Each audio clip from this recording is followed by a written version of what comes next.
हम इस कहानी की शुरुआत करते हैं एवा से, एक खूबसूरत औरत जो थोड़ी लापरवाही से गाड़ी चलाते हुए मेकअप कर रही है। वो जल्दी में कहीं पहुंचना चाहती है और जितना अच्छा दिख सके उतना दिखना चाहती है। कुछ देर बाद हमें पता चलता है कि वो इतनी जल्दी में क्यों थी।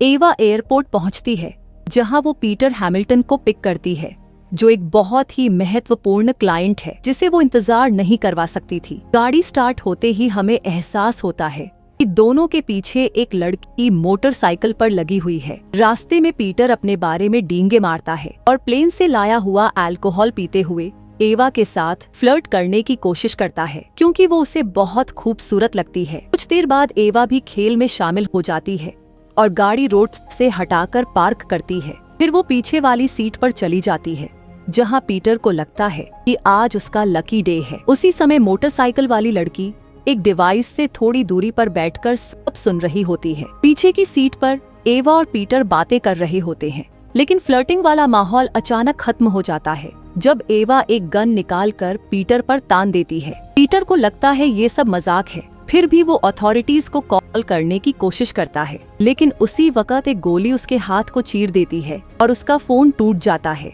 डरे हुए पीटर पैसे ऑफर करके इस सिचुएशन से निकलना चाहता है, लेकिन एवा एक प्रोफेशनल है और उसे पहले ही इस काम के पैसे मिल चुके हैं। नतीजा ये होता है कि पीटर को एक और गोली मिलती है और वो हमेशा के लिए चला जाता है। एवा उसे बता देती है कि काम पूरा हो गया है।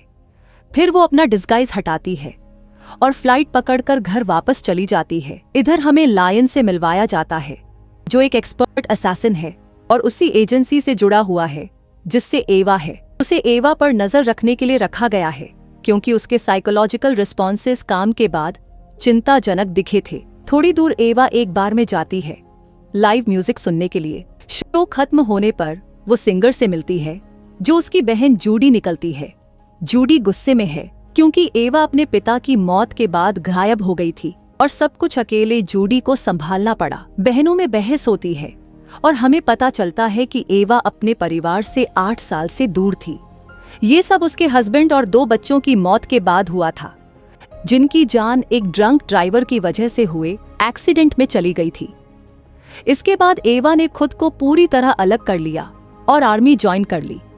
वहां वो डेल्टा फोर्स का हिस्सा बनी और उसे कई सम्मान भी मिले, लेकिन बाद में इन सबऑर्डिनेशन की वजह से डिस्चार्ज कर दी गई।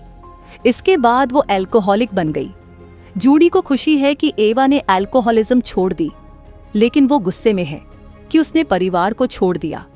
जूडी उसे बताती है कि अब उनकी माँ को हार्ट अटैक आया है और उसे घर पर रहना चाहिए। अगली सुबह हमें पता चलता है कि एवा अपनी माँ बॉबी से क्यों दूर थी।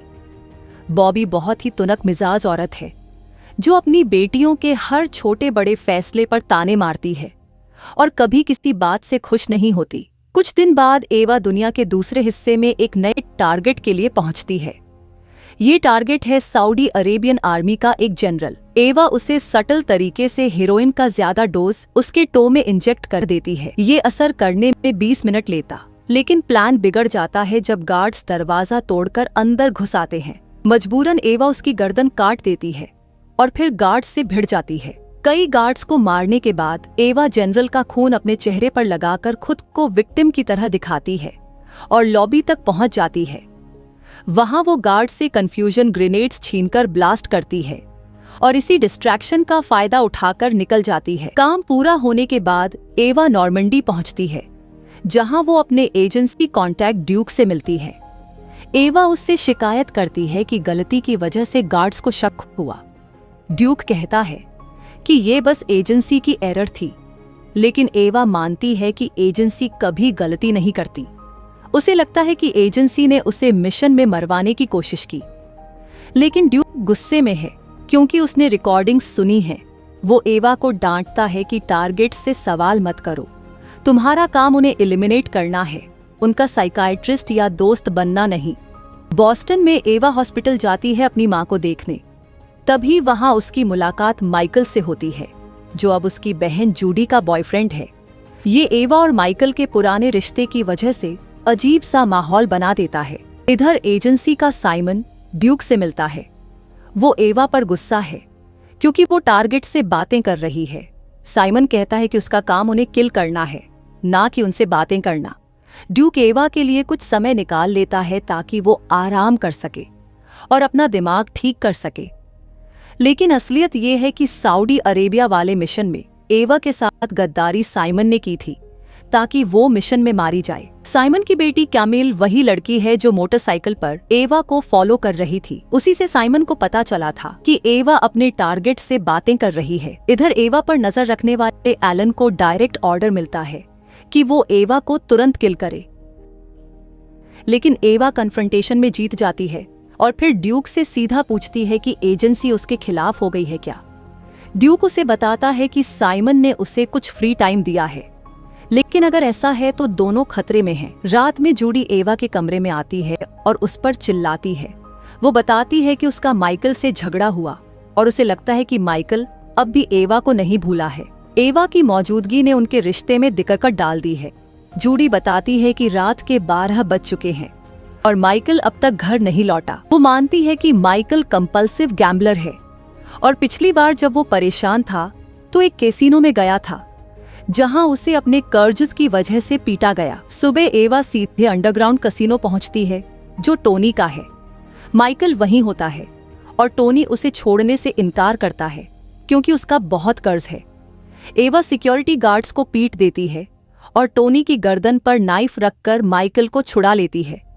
लेकिन टोनी धमकी देता है कि अगर कर्ज नहीं चुकाया गया तो वो माइकल को मार देगा। होटल में माइकल के साथ समय बिताने और पुरानी बातें करने से एवा का दिमाग हिल जाता है और वो अपनी 8 साल की सोब्राइटी तोड़ने के करीब पहुंच जाती है। इधर ड्यूक साइमन के पास पहुंचता है और उससे कहता है कि एवा से दूर रहो।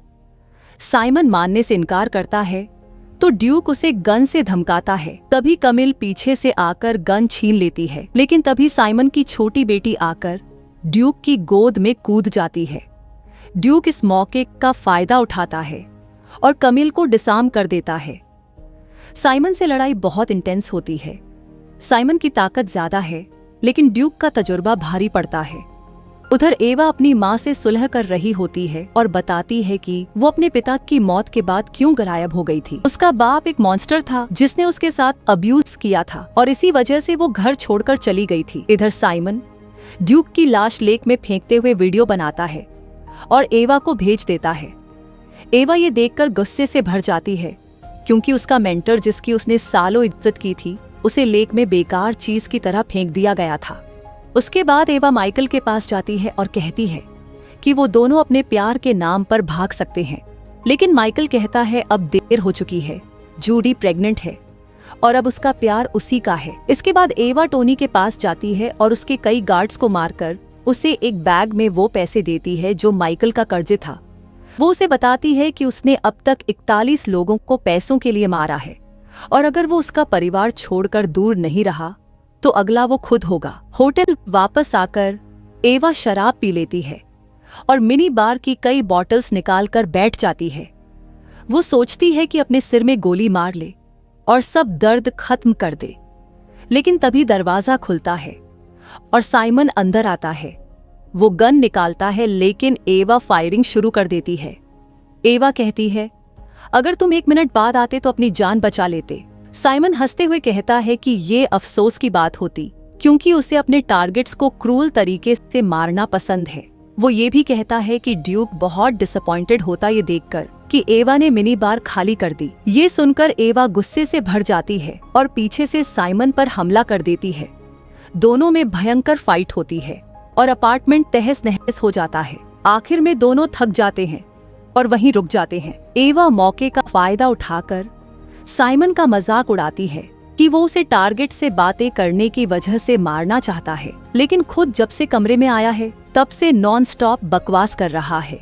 साइमन उसे ट्रूस ऑफर करता है और कहता है कि अब वो ऑफिशियल एजेंट नहीं है, एवा अपने रास्ते जा सकती है और ये सब पीछे छोड़ सकती है। इसी वक्त फायर अलार्म बज जाता है और उनके पास कोई और रास्ता नहीं बचता सिवाय होटल छोड़ने के, इससे पहले कि अथॉरिटीज पहुंचे। एवा के लिए ये मामला और भी पर्सनल है क्योंकि ड्यूक की मौत हो चुकी है, इसलिए वो साइमन का पीछा करती है सड़कों पर।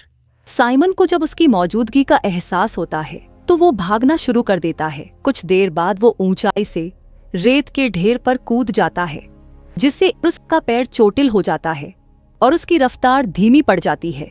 फिर भी एवा उसे गोली मारकर उसके घुटने पर चोट कर देती है। मरने से पहले साइमन साफ कहता है कि अब पूरी एजेंसी एवा और उसके परिवार के पीछे होगी। ये सोचकर एवा अपनी बहन के पास जाती है और उसे सब बताती है। वो उसे बहुत सारे पैसे और इंस्ट्रक्शंस देती है कि वो अपनी माँ और माइकल के साथ कंट्री छोड़कर चली जाए। वहीं उसे एक लेटर भी दिया जाता है जो ड्यूक ने अपनी मौत से पहले छोड़ा था। उसमें ड्यूक ने लिखा है कि उसे एवा पर कितना गर्व है, लेकिन अब जब उसका एजेंसी से इंटेंस बैटल होने वाला है तो उसे हर मदद की जरूरत पड़ेगी। एवा जब ड्यूक के लेटर में बताए गए जगह की तरफ अब बढ़ती है, तभी हमें दिखता है कि कैमिल चुपके से उसका पीछा कर रही है। शायद वो अपने पिता की मौत का बदला लेना चाहती है या फिर एवा की रिवेंज कैंपेन में दखल देकर उसी की तरह अंजाम भुगतना चाहती है। अगर आप ऐसे ही इंटरेस्टिंग मूवी रिकैप्स देखना चाहते हैं तो लाइक, शेयर और सब्सक्राइब करें ताकि आपको और भी मूवी रिकैप्स मिलते रहें।